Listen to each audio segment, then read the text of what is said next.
انسان کے آنسو اس کے دل کی ترجمانی کرتے ہیں۔ سفر کو اس لیے سفر کہا گیا ہے کہ اس سے آدمی کے اخلاق ظاہر ہوتے ہیں۔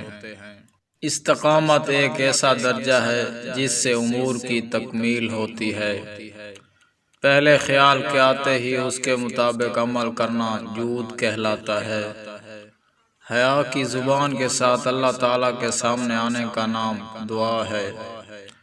عارف جو کچھ کہتا ہے در حقیقت وہ اس سے بلند ہوتا ہے، اور عالم جو کچھ کہتا ہے وہ اس سے کم درجے کا ہوتا ہے۔ صدق کا ادنیٰ ترین درجہ یہ ہے کہ انسان کا ظاہر اور باطن یکساں ہو۔ رضا کی ابتدا انسان کی کوشش سے ہوتی ہے اور یہ ایک مقام ہے، اور رضا کی انتہا احوال میں سے ہے جو کوشش سے حاصل نہیں ہو سکتی۔